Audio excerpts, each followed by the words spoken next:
So magandang araw mga guys. Kung napanood nyo na po to, yung nagba-viral ngayon sa pamamaril dito sa Antipolo. Guys, ito po yung mga video na pinagsama-sama natin mula umpisa hanggang huli guys. Kaya sa mga hindi pa nakapanood, so tapusin natin tong video at pakinggan natin kung sino at tignan natin kung sino talaga ang may mali. Kayo na po ang umusga kung sino po ba talaga ang may mali sa kanila. Kaya guys, samahan nyo ako sa aking panonood.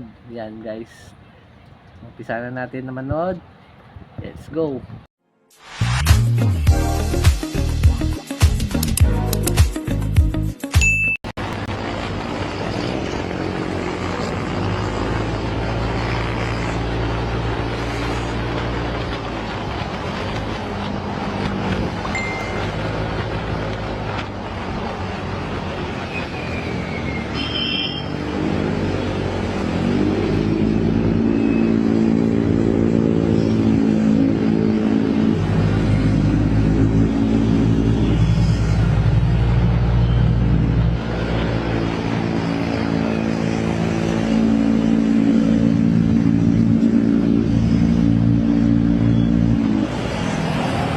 Ginigit kita ko na tumunte, Fortuner.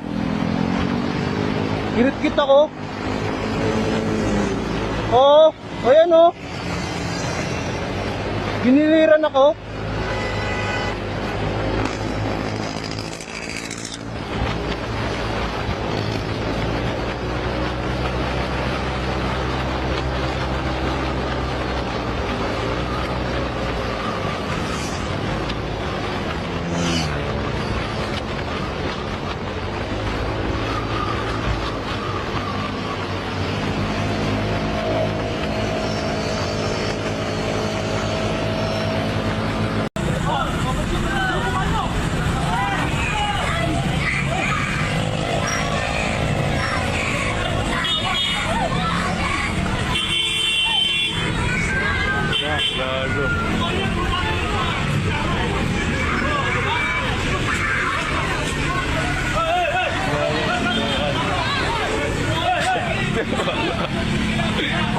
Bang, tuwan sila.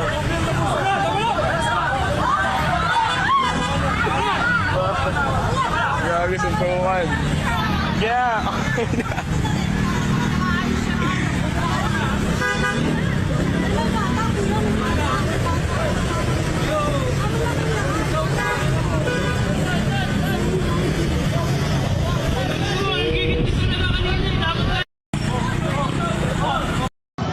Dalawa yan, tanga. Paktay ka dyan. Tama sila. Gago!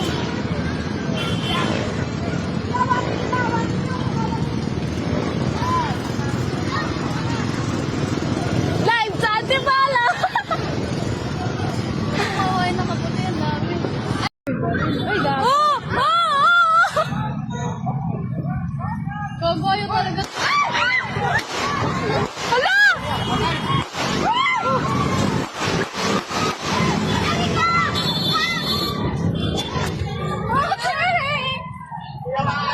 Naman yung kasama niya.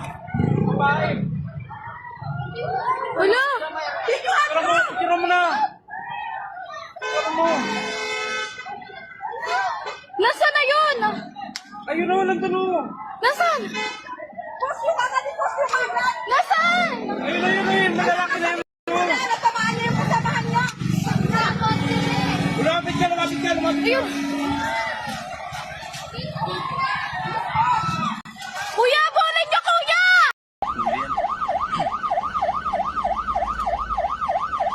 Magpatik mo, tapos sagutan. Sige, sila muna. Comment. Comment. Sige, pamain nyo. Simula kayo. Sige.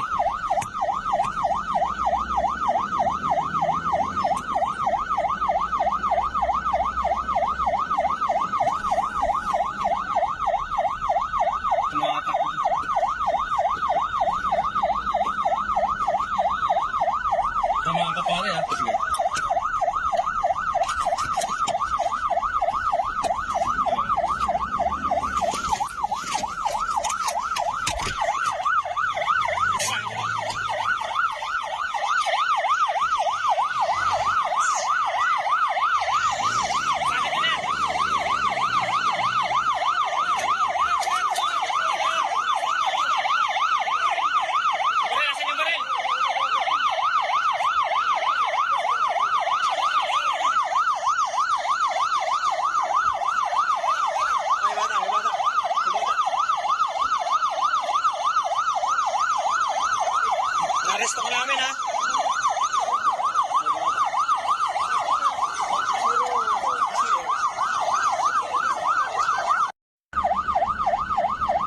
ko naman po gusto na mangyari yun.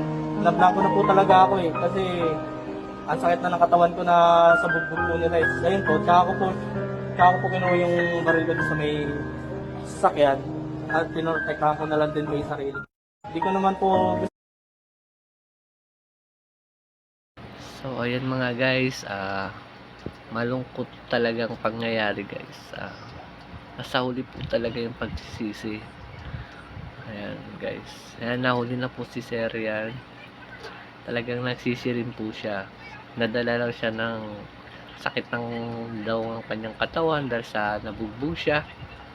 So sa init na rin sa kalsada siguro at kasama pa yung pamilya niya. So guys, kaya sa mga kapwa natin mga driver, riderman o mga four wheels man yan guys, yan. Guys, ingat-ingat na lang po tayo. Na sana matuto tayong magpakumbaba.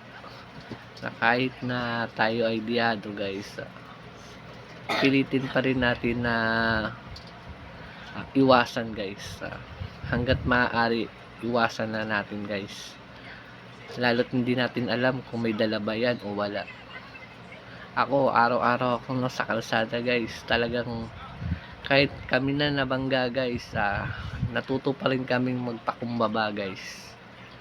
Naranasan na namin yung ganyan guys. Kaya sa mga kapwa natin driver, kailangan tayo mag-isip. Ayan. Isipin natin yung pamilya nating maiiwanan natin kung sakali may mangyayari sa atin. Kaya guys, God bless na lang sa lahat ng driver. Mag-ingat na lang po tayo. Mga pala po si Boyet Tandasma. At kung hindi ka pa nakapag-subscribe ng YouTube channel natin, mag-subscribe ka na. Hanggang sa muli mga guys. Salamat sa panonood. Bye bye.